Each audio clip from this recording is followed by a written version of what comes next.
Hello, everybody, and welcome back to another episode of Vegan Proteins Muscles by Brussels Radio. My name is Danny. And I'm Giacomo. And this is episode 147.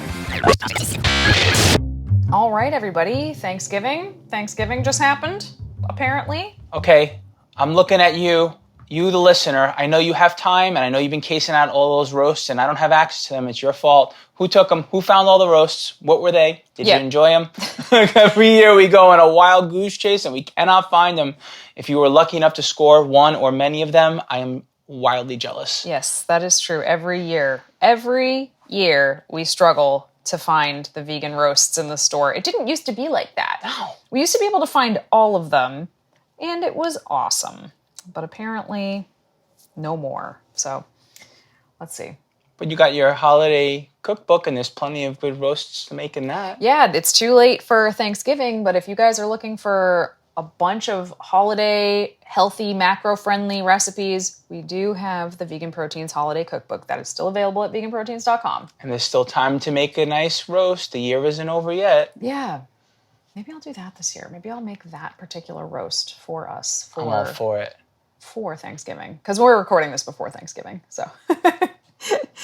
Let's see. So this is going to be, I think, probably a pretty short and sweet episode today. Because it's more of a topic that doesn't require research or anything, but it is something that we are seeing a lot of people having a really hard time with. And also we know coming into the new year, we are going to see a lot of this because we always do. And that is the all or nothing mentality, particularly when it comes to fitness, nutrition, your goals, etc. And the idea right here is that you're either all in and you're doing it perfectly and you're winning at life and you're winning every possible way, or if you're not, you're failing. And then you just need to try harder and just do the damn thing. And I feel like there's a lot of merit in pushing for that and that kind of strength inside of you to like have a do or die kind of attitude, and you got to get the thing done. However, what's going to happen if it ain't going that way? You're going to wind up blaming yourself. You're going to wind up having a harder time getting back to it. And when you do get back to it, you're going to feel like crap all the way through. So there's more than one way to get from point A to point B. And this isn't to shame someone who is an all or nothing kind of person. It's to help you consider the fact that there is a means to an end to that kind of approach. And it is also not necessarily the best approach, especially not all the time, right? You can actually wind up doing more harm than good in terms of your total output and how you feel while you're kicking butt. Yeah, and I think that you nailed it. This idea that people are either all in or they're all out. They're either doing the thing perfectly or they're not doing it at all is a really detrimental way to think. It's a detrimental way to act when you actually care about your goals, because in reality, anybody that's ever achieved a big goal, and more importantly than that, achieved and like maintained that goal, it is not an all or nothing situation. There are some times where we're doing something a little bit better. There are some times where we're doing something a little bit worse, but it's never like black or white. It's never I'm doing this perfectly or I have completely fallen off the wagon and I don't even think about it anymore. Well, if you're an all or none kind of person, how are you going to be able to accept feedback and also give yourself some constructive criticism? Because you're thinking, all right, well, I'm doing the whole thing. This is me kind of going a little off the beaten path here, but I feel like there's some truth to it. If you're doing all the thing and you're on the all side as opposed to the none side, and you're doing a really butt-kicking job, like checking all the boxes, how are you going to figure out what you're doing wrong? How are you going to figure out how to be better, right? So it can sort of affect your psychology in terms of how you view what you're doing too. It's not necessarily only about the idea of self-sabotage and being able to just be more efficient no matter what life throws at you. It can actually affect your mindset. So you're saying that it's actually helpful to have obstacles that kind of hold you back because it gives you an opportunity to grow? No, I'm not saying it's helpful to have obstacles. I'm saying it's helpful to think about the fact that obstacles might be there and you can't find out what they are unless you wind up actually realizing that there is no way to do it all. You don't have a way to course correct. You don't have a way to reverse engineer if you're constantly just plowing ahead with laser-like focus on something. You got to find a way to be a little more open to the idea that there are, in fact, obstacles, and there is no such thing as an all or none kind of approach. If you're doing it all, then you obviously haven't figured out what you're doing wrong. Gotcha. Does that make sense? It does. I was actually going in the other direction, saying that I do think the obstacles are helpful. Anybody can crush it when nothing is challenging is happening. Anybody can knock it out of the park when it's smooth sailing. In fact, I do get, sometimes when I get a new client, the first several weeks, first month or so, they just nail it. They are nailing their macros. They're nailing their workouts. They're nailing their cardio. They're nailing their check-ins. And then they have a weekend that just kind of throws them off, and they almost come to their check-in like it's a confession. Like they've disappointed me. They've been so good, and now they've disappointed me, and they've fallen off track. And I actually, how can I help this person learn something that they can take with them long after we part ways if they're just perfect when they're with me? It's actually those moments where things are off that we have an opportunity to learn something, learn how we can plan for this type of event in the future, learn what sort of strategies we can employ when it's your birthday, for example, or it's a holiday. Like, what can we do? Where do you start to go off the rails so that we can build in some guardrails to that particular process for you? But you can only learn about those things when somebody is not perfect. Yeah, I'm listening. It's making a lot of sense to me. It's resonating with me. And you can also wind up having a harder time seeking support, seeking help, or resuming when things are off. And it's also indicative of the fact that you were all in or all out in the first place, right? I feel like it's helpful to be able to get started, to create consistency and to develop a routine. But it's a means to an end if you're just trying to do it all the time, or at least framing things like that, I should say. Right. It's all about the framing, because I feel like you can do a really good job with, let's say, your diet. Like, you're hitting your macros, you're eating in a way that feels good to you, and then one night you like have a few cookies and that puts you over your macros. And so many people just think, oh, I blew it. I completely blew it. And suddenly they think all this work that they just did almost doesn't count, almost like they undid it or negated it, when that's not true at all. All that happened is you're a couple hundred calories over for one day. Big whoop. Like, it's not a big deal. But people can get so in their head about this one little thing that happened that the next day they don't even try to stay on track, because they've like shamed themselves and beaten themselves up for this little misstep that happened the night before, that now they've convinced themselves that they suck at this. Why are they bothering? They shouldn't even be doing this. What made them think that they could pull this off? Like, you hear the shame spiral type of language that I'm using right now. I'm using it because I've heard it. Like, I've heard it out of people's mouths before. I don't know why I thought I was going to be able to do this. And it's like, honey, you've been doing this. You've been doing this for a while now. This was just a little hiccup, and bet your bottom dollar, like, these hiccups, they are going to happen forever. Like, nobody is perfect. Absolutely nobody. Name a top level athlete and they are not perfect.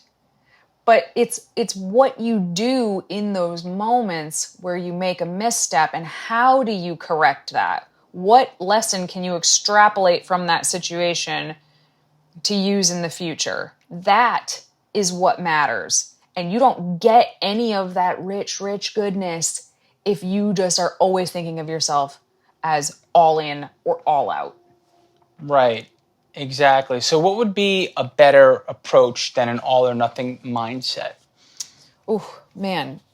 I really think that, there's lots of different ways to think about this. Some people talk about the 80-20 rule, where you're like on plan 80% of the time and off plan 20% of the time. I think that's hard to quantify, honestly. Like, is it 80-20 in terms of hours or minutes? Is it 80-20 in terms of the calories that you intake? Like, 80% of your calories are coming from healthy whole foods and The other 20% are coming from maybe less healthy food. Like, what you have to define it for you, but be realistic with yourself when you define that for you. The way we do it at Vegan Proteins is we specifically have like a tiered system. Good, better, best. The good, better, best system, where, I'm not going to go into exactly the nitty gritty of the whole thing, but essentially you just shoot for the best tier that you can that day. And if you miss it, guess what? That's okay. We don't have to throw the baby out with the bathwater. We have a tier below it that's still going to move you forward. And then if you miss that, we still have a tier below that can still move you forward. Right. Because no one's going to be the best all the time. You should strive to be the best as often as possible. That would be stupid to not try to do that. However, you can continue to make forward momentum and forward progress. And it's like depositing coins into a piggy bank over time. You're going to have a piggy bank that's full, for example, as opposed to thinking like, oh, I was the best now, but I'm good now, and that's just not good enough. I'm being good more often than not. No, sometimes it's like that, right? And that's perfectly acceptable, normal, and honestly even encouraged, because it's going to keep you going. It's a marathon, not a sprint. Right. And, I also think, it's important for you to define what your tiers are. What is your plan for when you go off plan? Like, sit down with a pen and paper and write it out. What is your plan? What is your mindset right now when you do go off plan? Like, what runs through your head? These are important questions to ask yourself, and then try to find the holes in that, find the cracks in that, and try to rework them. So many people let, one day off from the gym, like one missed workout, turn into a month's worth of missed workouts because they broke the streak. And I do understand the power of breaking a streak. It doesn't feel good to break a hot streak, but you can't think about it as starting back at zero. If you, let's put it this way. Let's say you had a goal to hit your macros every day this month, right? Or for 30 days in a row, let's say. And then you get to day 21 and you miss that day. You don't have to start over at zero. You can keep crossing them off for the rest of that month. And by the end of the month, you may have 29 out of 30 days, which is a great average. But if you just did I'm starting over at zero, it would look like you only have like 9 days, So try to think about it in a broader scope than just really, really up close. And sometimes when you're trying to do something and be at your best more often than not, and it isn't working, rather than thinking about it in terms of you're not able to be at your best, rethink your process. That's an important thing to consider as well.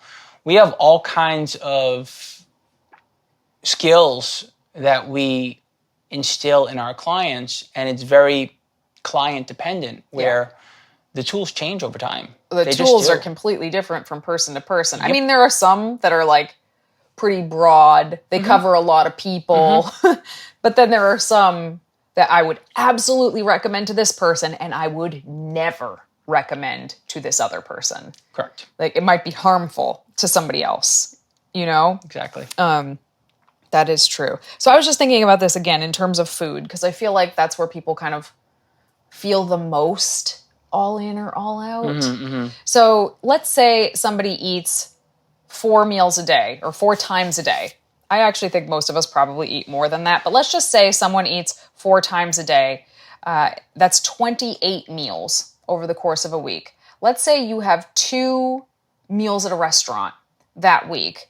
So you have 2 meals that are sort of off plan, but it feels like, oh my God, I blew it 2 days in a row. No. You went off for 2 meals out of 28 meals.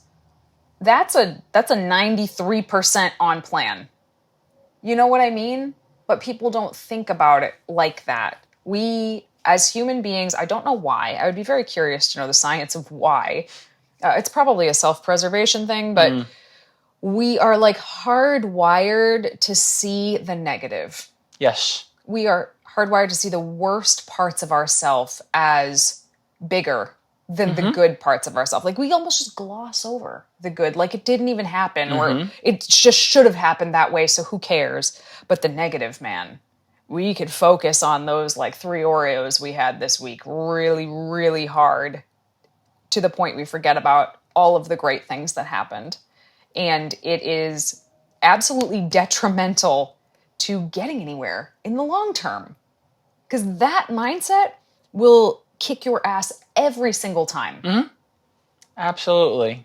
And it's not a matter of accepting that you're doing something you want to change per se. It's a matter of what are you going to do after the fact because of where your mindset was at, because of this broad brush that you're using that perhaps even somewhat out of your control in the moment, where it's negativity that's reigning supreme, but you can take control of that. You can change your behavior by changing your mindset, regardless of where it came from, even if it's just an inherent trait to think negatively and feel negative stuff. Like you can change that. Yeah. So I would say, try to define your own baselines. Try to define what is and isn't on plan for yourself, and ask yourself, is what you're considering to be on plan, like, is that goalpost just too freaking high? Most of the time when I talk to people, it is. They've set their parameters for themselves too high, to the point that most of us would probably fail pretty quickly. But if you set the parameters at the right level of challenging for yourself, then you are setting yourself up to experience much more success. That success helps build more confidence in you. And then maybe you can move the goalpost forward a little bit and have a better success rate that way, versus just trying to set it up perfectly from the get-go and just being overwhelmed and failing quickly.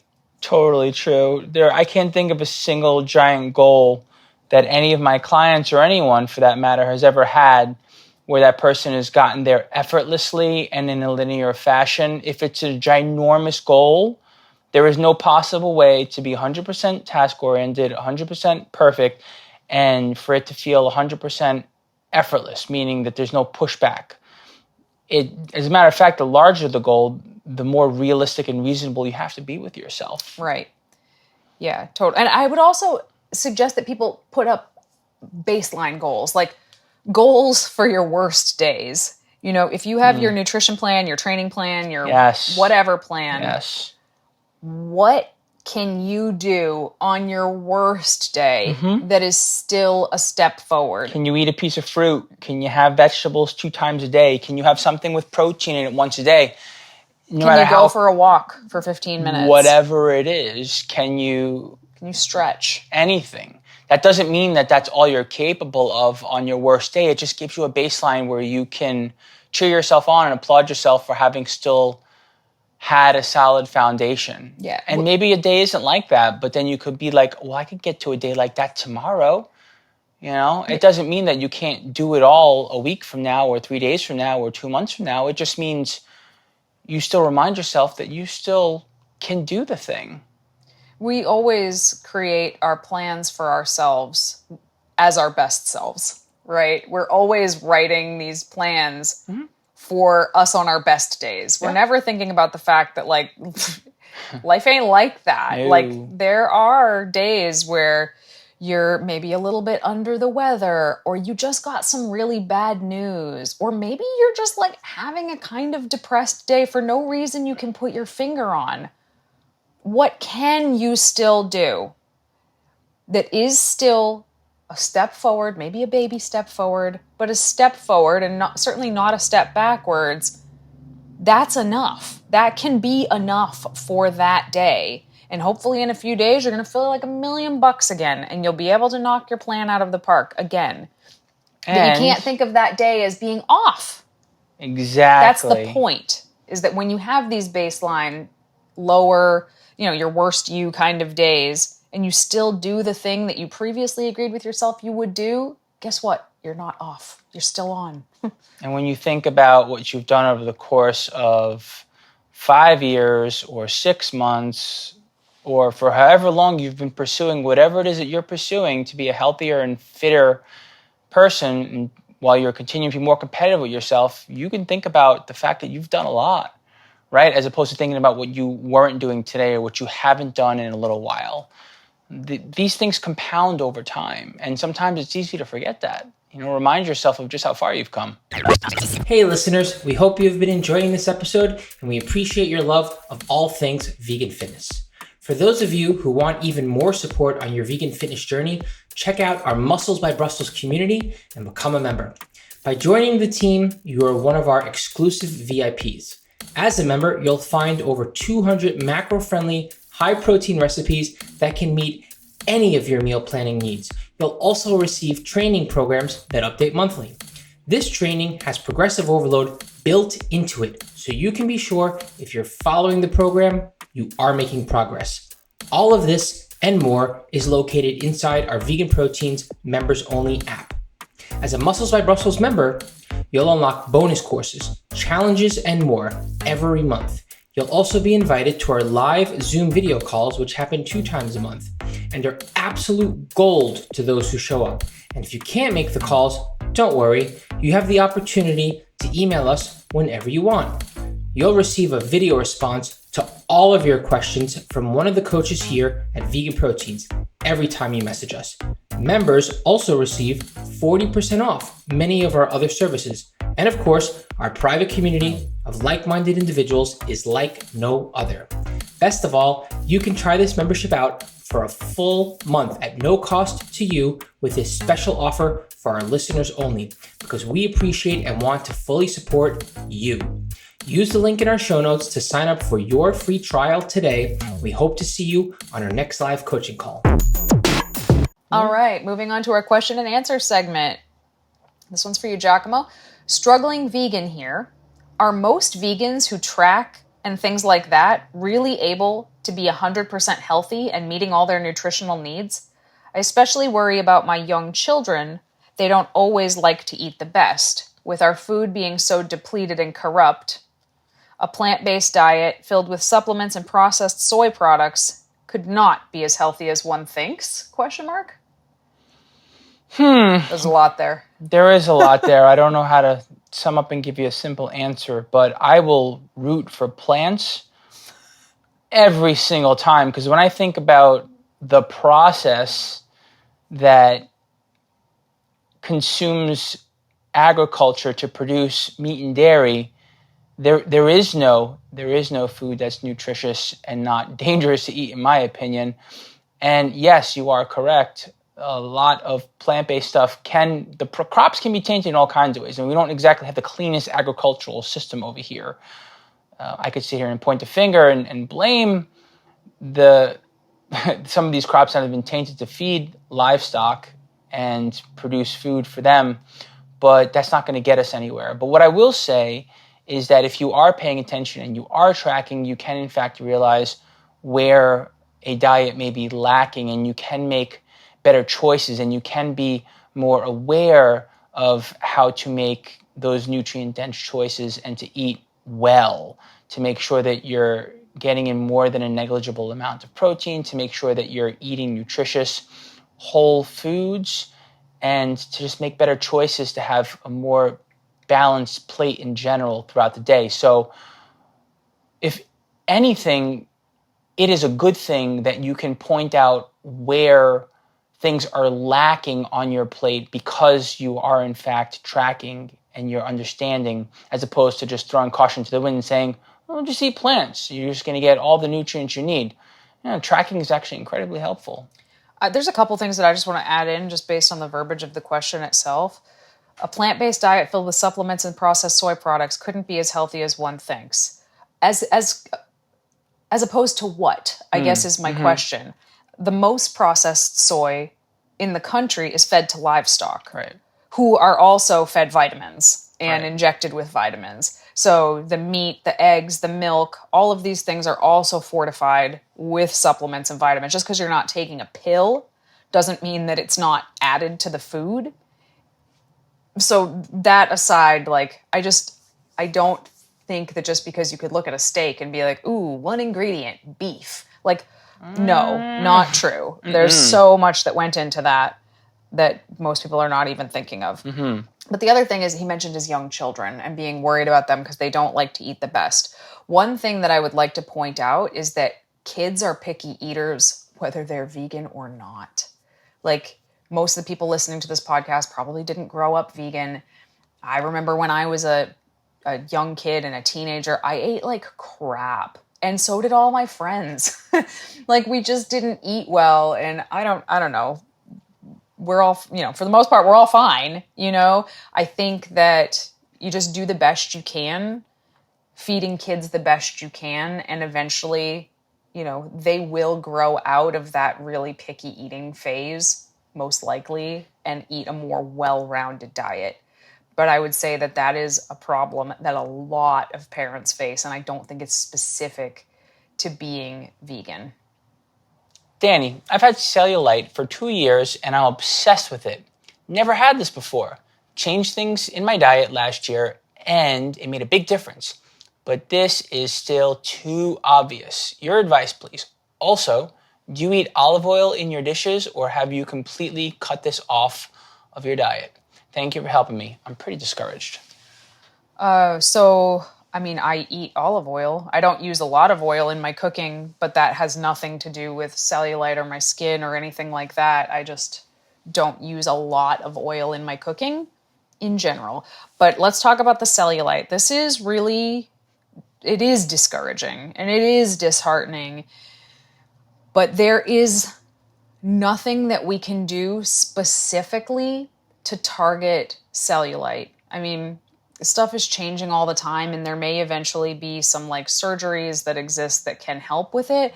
But cellulite is almost entirely genetic. 80% of women have cellulite. I have cellulite. When we get older, it becomes more prominent. As our body fat increases, it becomes more prominent. So the only thing that we can really do to help reduce the appearance of cellulite, because it's still there no matter what, is to get leaner. And there are some people out there that will get very lean and you'll still be able to see the cellulite. But the only thing that we can do to reduce the appearance of it is to get leaner. When I am very lean, you can't see cellulite on any part of my body. When I'm like the weight that I am now, if I'm standing or sitting a certain way, you can see a little bit here and there. But I assume that as I get older, it will become more visibly prominent. And if ever there comes like a procedure or something that can actually be done for cellulite, I will absolutely let you guys know. But as of right now, there isn't. All the creams and potions and rolling pins and all this weird stuff that you can use. Anything where you're rolling something across your body, it's probably good for you. It's going to move lymphatic fluid and be good for your muscles. But is it going to help your cellulite? No, I think that's going to come down largely to just getting leaner. All right, everybody, thanks so much for tuning in to another episode of Vegan Proteins Muscles by Brussels Radio. Stay in touch with us on the socials at Vegan Proteins and at Muscles by Brussels. Hit the contact button on veganproteins.com and shoot us a message. I promise you, you will not only reach a human, you'll get a response from one of us every single time. So send your coaching inquiries and whatever questions you have our way, and we'll get back to you right away. Once again, my name is Giacomo. And I'm Danny. And we'll talk to you soon.